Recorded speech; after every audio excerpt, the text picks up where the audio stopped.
राहुल गांधी से भारतीय जनता पार्टी और पूरी आरएसएस की मशीनरी किस कदर चिढ़ती है वो उनकी बिहार यात्रा से पता चल जाता है दोस्तों। वो बिहार पहुंचे भी नहीं थे और भारतीय जनता पार्टी के नेता उन्हें गाली देने लगे और राहुल गांधी आखिरकार बिहार पहुंचे और वहां पहुंच के उन्होंने प्रमाणित कर दिया कि भारतीय जनता पार्टी अपना जानी दुश्मन उन्हें क्यों मानती है। जी हां, पहुंचते ही उन्होंने कह दिया कि प्रधानमंत्री नरेंद्र मोदी डोनाल्ड ट्रंप से डरते हैं।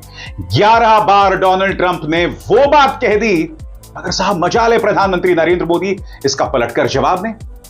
मगर प्रधानमंत्री आज कहां थे? चेनाब ब्रिज पर देखिए किस तरह से हाथ में तिरंगा लिए घूम रहे हैं, यानी कि कश्मीर पहुंच गए प्रधानमंत्री। ज्यादा दूर यहां से पुंछ या पहलगाम नहीं है। देश के प्रधानमंत्री को वहां जाना चाहिए। पुंछ में कम से कम 20 लोग मारे गए थे आतंकवादी पाकिस्तान के हमले में। जी हां प्रधानमंत्री, आप गुजरात भी गए थे, मगर आपने शीतल कलाठिया और उसके बच्चे से मुलाकात नहीं की जो आपकी सरकार से सवाल कर रही थी। आपने हिमांशी नरवाल से भी मुलाकात नहीं की जिसने यह कहा था कि इस हमले के बाद कोई मुसलमानों और कश्मीरियों पर प्रहार न करे। जी हां, आपने यकीनन शुभम द्विवेदी की पत्नी से मुलाकात की, मगर अब भी आप वही काम कर रहे हैं जिससे आपको वोट मिलेंगे, जैसा कि इस तस्वीर से। चेनाब ब्रिज पर देखिए क्या खूबसूरत तस्वीर है, प्रधानमंत्री नरेंद्र मोदी हाथ में तिरंगा लिए। और आप जानते हैं दोस्तों, इस तस्वीर पर इस वक्त पूरा गोदी मीडिया खेल रहा है। सही सुना आपने, खेल रहा है। ऐसी तस्वीरों से वोट मिलते हैं, मगर हां, जब आप लोगों का दर्द जानने जाते हैं तो उनमें से कुछ लोग नाराज भी हो सकते हैं। तो सवाल यह कि क्या यही वजह है कि प्रधानमंत्री नरेंद्र मोदी पहलगाम पुंछ नहीं जा रहे? गुजरात जाते हैं तो शीतल कलाठिया और उसके मासूम बच्चे से मुलाकात नहीं करते हैं। सबसे पहले सुनिए, ट्रंप को लेकर राहुल गांधी ने एक बार फिर प्रहार किया है। याद कीजिएगा, जब पहली बार राहुल ने कहा था नरेंद्र सरेंडर, पूरा गोदी मीडिया, पूरा भारतीय जनता पार्टी लग गया था उन्हें देशद्रोही बताने के लिए।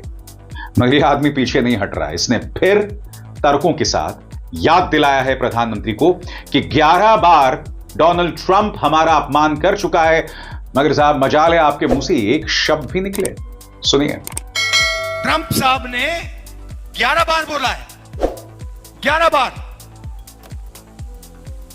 कि मैंने नरेंद्र मोदी को सरेंडर करवा दिया। 11 बार बोला है पब्लिक में। नरेंद्र मोदी जी चू नहीं कर पा रहे हैं। नरेंद्र मोदी ये नहीं बोल पा रहे हैं कि ये जो ट्रंप है ये झूठ बोल रहा है, क्योंकि वो सच्चाई है।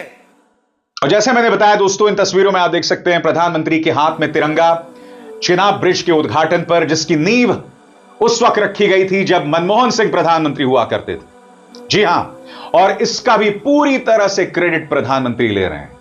इंतजार कीजिए, उन्होंने यह भी कहा कि सारी अच्छी चीजें मेरे ही हाथों से हो रही हैं। उसको लेकर मेरा एक सवाल है, मगर कांग्रेस ने प्रहार किया है इस तस्वीर पर। सुप्रिया श्रीनेत क्या कह रही हैं, गौर किया जाए। 45 दिन तक कश्मीर की ओर देखा तक नहीं, ना पहलगाम गए, ना पुंछ, ना घायलों से मिले, ना लोकल लोगों से, अलग अलग प्रदेशों में घूम घूम कर सस्ते डायलॉग बोले। 3 आतंकवादी अब भी फरार हैं। फीता काटने, फोटो खिंचवाने के लिए लपके चले आए। ये अलग लेवल की थेथराई है, हद है। आज प्रधानमंत्री, जैसा कि मैंने बताया, फीता काटने गए हैं। 45 दिन हो गए।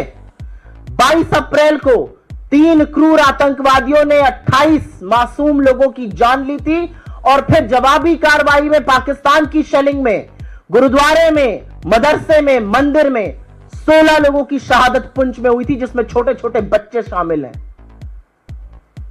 आज 45 दिन बाद नरेंद्र मोदी जी को फीता काटना था तो कश्मीर याद आया, वरना उन्होंने कश्मीर जाने की नहीं सोची। वो बिहार गए, वो केरल गए, वो आंध्रा गए, वो मुंबई गए, राजस्थान गए, गुजरात गए, हर जगह गए।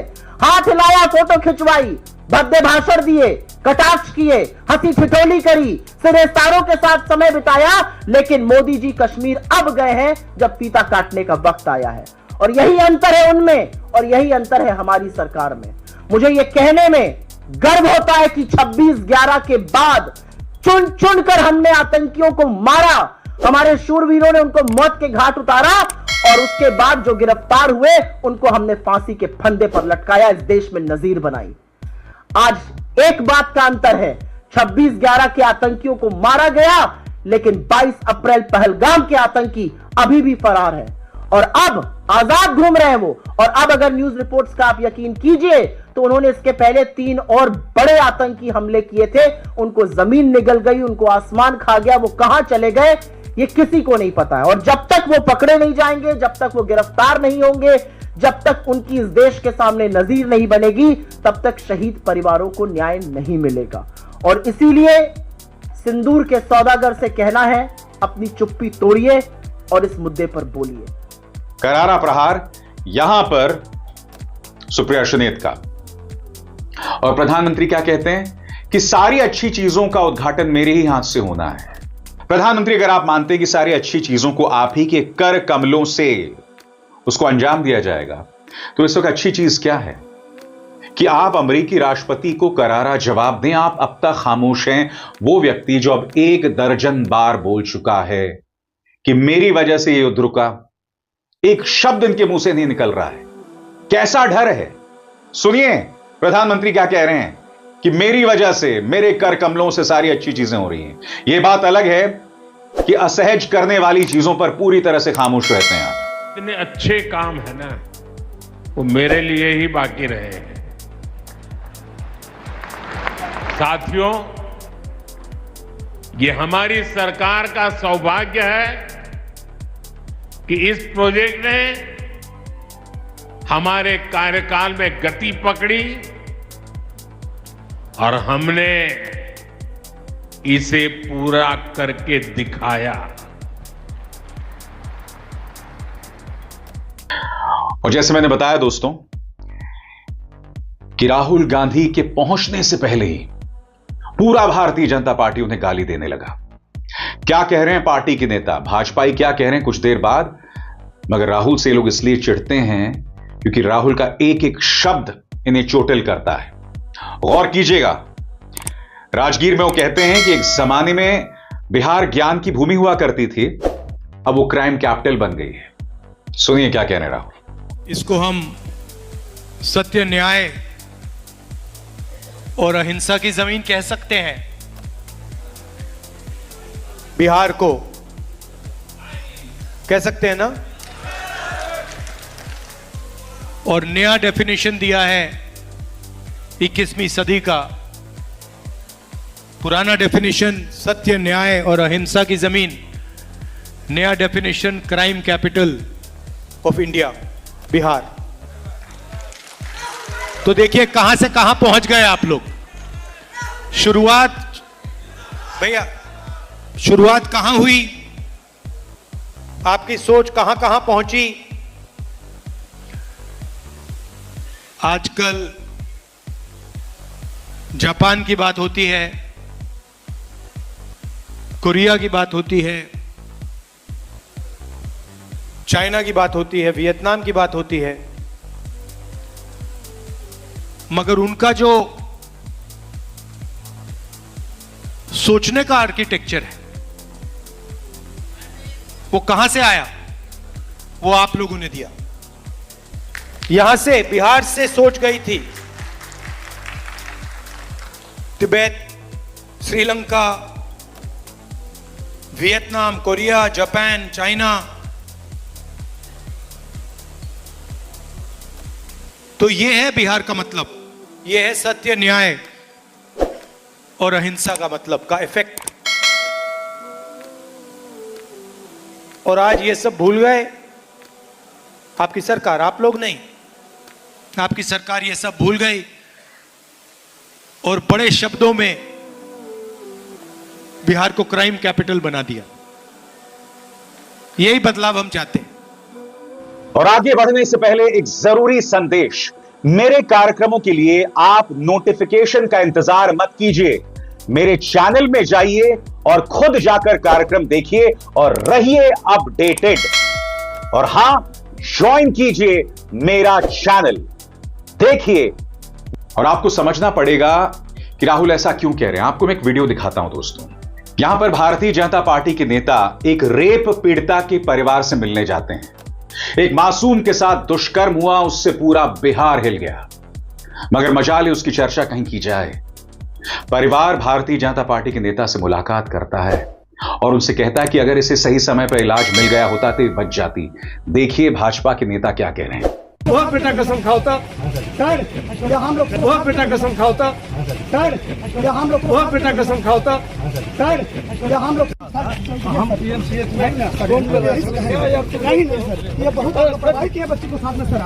आप लोग बहुत पढ़ाई नहीं बहुत बेटा कसम खाओता सर। और दूसरी तरफ यह बिहार बीजेपी के प्रदेश अध्यक्ष दिलीप जायसवाल, वो कह रहे हैं कि मैं चाहता तो राहुल गांधी को 50 गालियां दे सकता था। इनके बयान और भाजपा के नेता जिन्होंने रेप पीड़िता के परिवार का अपमान किया, उन पर राहुल ने टिप्पणी की है। पहले सुनिए दिलीप जायसवाल क्या कह रहे हैं। बकथेथी करने वाला, थेथरोलॉजी करने वाला नेता नहीं होता। तो थेथरोलॉजी करने वाले सबको रोड पर ले आते हैं।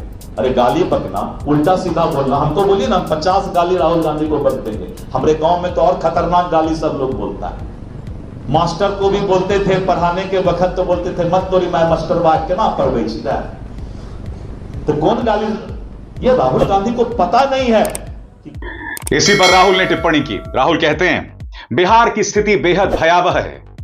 एक तरफ असंवेदनशीलता की हर सीमा को पार करते हुए बलात्कार पीड़िता की मौत से टूटे परिजनों को बिहार सरकार के मंत्री धक्का मारते हैं, बेटी की कसम दिलाकर न्याय मांगने वालों का अपमान करते हैं। दूसरी तरफ एक भाजपा नेता मुझे अपमानित करने की कोशिश में बिहार की माताओं, बहनों और गुरुओं को अभद्र भाषा से निशाना बनाते हैं। सत्ता की भूख ने इनकी संवेदनाएं छीन ली हैं, कुर्सियों की चमक ने इनकी आंखें बंद कर दी हैं। क्या ऐसे लोग महिलाओं की सुरक्षा करेंगे, शिक्षकों को सम्मान देंगे? फिर से कहूंगा, नीतीश सरकार अब न्याय नहीं, सिर्फ सत्ता की राजनीति का प्रतीक बन चुकी है। और बात वहां नहीं रुकती दोस्तों, इस तस्वीर को देखिए।